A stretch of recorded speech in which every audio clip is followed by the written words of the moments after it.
Today is day 38 of the year 2021, and the date is February 7th, 2021. I'm reading from the New Living Translation of the Chronological One-Year Reading Bible. Today's scripture is from the book of Exodus. Exodus chapter 20, starting at verse 1. Heading: 10 Commandments for the Covenant Community. Then God gave the people all these instructions. I am the Lord your God who rescued you from the land of Egypt, the place of your slavery. You must not have any other God but me. You must not make for yourself an idol of any kind or an image of anything in the heavens or on earth or in the sea. You must not bow down to them or worship them, for I, the Lord your God, am a jealous God who will not tolerate your affection for any other gods. I lay the sins of the parents upon the children. The entire family is affected, even children in the 3rd and 4th generations of those who reject me. But I lavish unfailing love for 1,000 generations of those who love me and obey my commands. You must not misuse the name of the Lord your God. The Lord will not let you go unpunished if you misuse his name. Remember to observe the Sabbath day by keeping it holy. You have 6 days each week for your ordinary work, but the 7th day is a Sabbath day of rest, dedicated to the Lord your God. On that day, no one in your household may do any work. This includes you, your sons and daughters, your male and female servants, your livestock, and any foreigners living among you. For in 6 days the Lord made the heavens, the earth, the sea, and everything in them. But on the 7th day he rested. That is why the Lord blessed the Sabbath day and set it apart as holy. Honor your father and mother. Then you will live long, full lives in the land the Lord your God is giving you. You must not murder. You must not commit adultery. You must not steal. You must not testify falsely against your neighbor. You must not covet your neighbor's house. You must not covet your neighbor's wife, male or female servant, ox or donkey, or anything else that belongs to your neighbor. When the people heard the thunder and the loud blast of the ram's horn, and when they saw the flashes of lightning and the smoke billowing from the mountain, they stood at a distance, trembling with fear.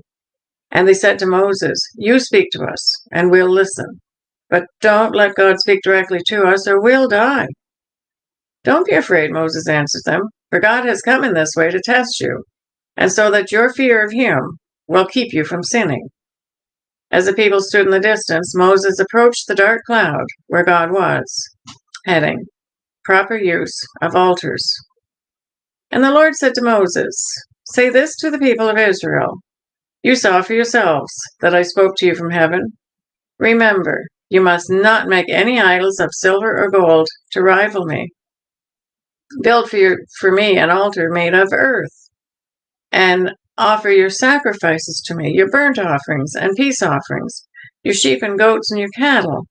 Build my altar wherever I cause my name to be remembered, and I will come to you and bless you. If you use stones to build my altar, use only natural, uncut stones. Do not shape the stones with a tool, for that would make the altar unfit for holy use. Do not approach my altar by going up steps. If you do, someone might look up under your clothing and see your nakedness." Exodus chapter 21, starting at verse 1. Fair treatment of slaves is the heading. These are the regulations you must present to Israel. If you buy a Hebrew slave, he may serve you for no more than 6 years. Set him free in the 7th year, and he will owe you nothing for his freedom. If he was single when he became your slave, he shall leave single. But if he was married before he became your slave, then his wife must be freed with him. If his master gave him a wife while he was a slave, and they had sons or daughters, then only the man will be free in the 7th year, but his wife and children will still belong to his master. But the slave may declare, "I love my master, my wife, and my children. I don't want to go free." If he does this, his master must present him before God. Then his master must take him to the door or doorpost and publicly pierce his ears with an awl. After that, the slave will serve his master for life. When a man sells his daughter as a slave, she will not be freed at the end of the 6 years as the men are. If she does not satisfy her owner, he must allow her to be bought back again. But he is not allowed to sell her to foreigners, since he is the one who broke the contract with her. But if the slave's owner arranges for her to marry his son, he may no longer treat her as a slave, but as a daughter. If a man who has married a slave wife takes another wife for himself, he must not neglect the rights of the first wife to food, clothing, and sexual intimacy. If he fails in any of these 3 obligations, she may leave as a free woman without making any payment. Heading: Cases of personal injury. Anyone who assaults and kills another person must be put to death. But if it was simply an accident permitted by God, I will appoint a place of refuge where the slayer can run for safety.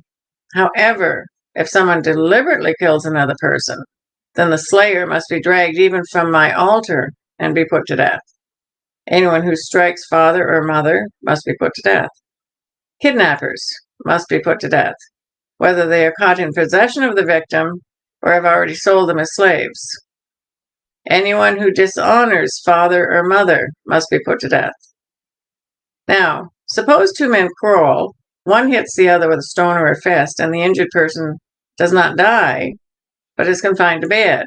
If he is later able to walk outside again, even with a crutch, the assailant will not be punished, but must compensate his victim for lost wages and provide for his full recovery. If a man beats his male or female servant with a club and the slave dies as a result, the owner must be punished. But if the slave recovers within a day or 2, then the owner shall not be punished, since the slave is his property. Now, suppose 2 men are fighting, and in the process they accidentally strike a pregnant woman, so she gives birth prematurely. If no further injury results, the man who struck the woman must pay the amount of compensation the woman's husband demands, and the judge approves. But if there is further injury, the punishment must match the injury: a life for a life, eye for an eye, tooth for a tooth, hand for a hand, foot for a foot, burn for a burn, wound for a wound, a bruise for a bruise. If a man hits his male or female slave in the eye and the eye is blinded, he must let the slave go free to compensate for the eye. If a man knocks out the tooth of his male or female slave, he must let the slave go free to compensate for the tooth.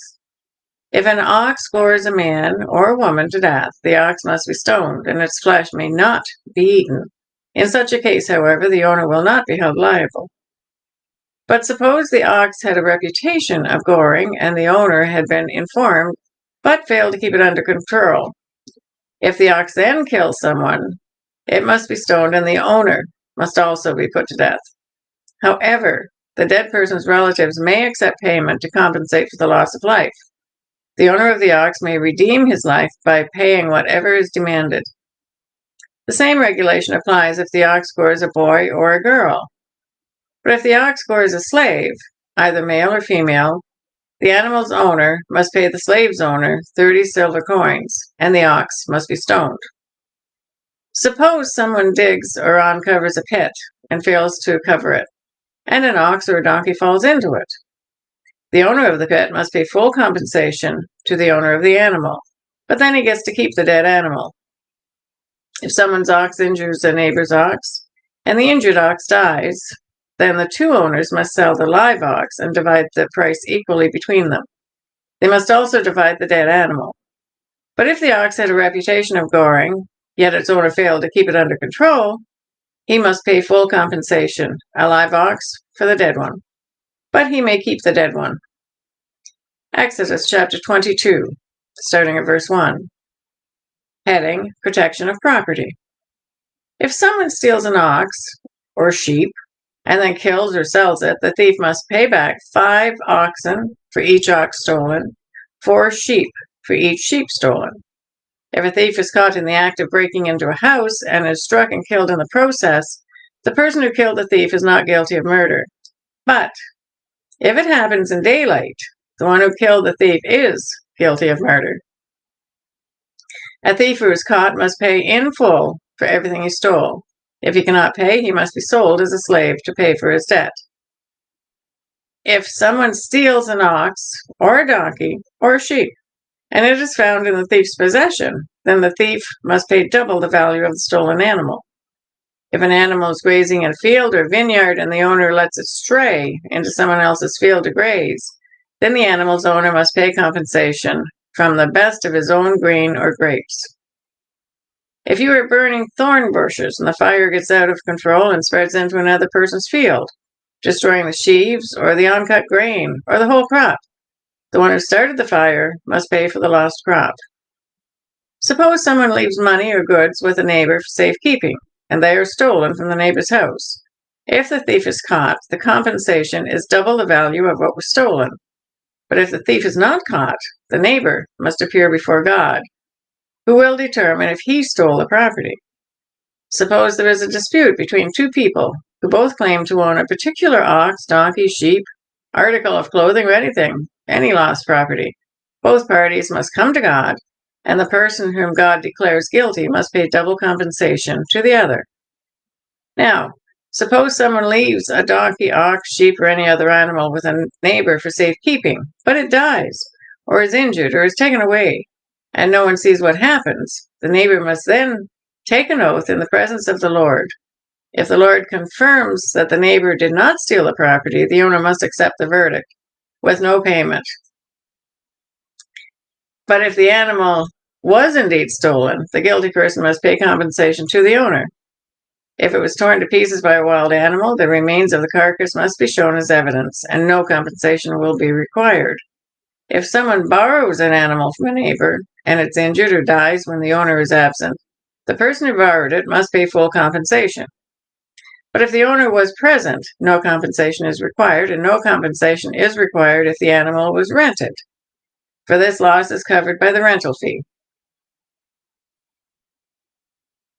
That is the reading for day 38. God bless each and every one of you, and may God be with you until we meet again.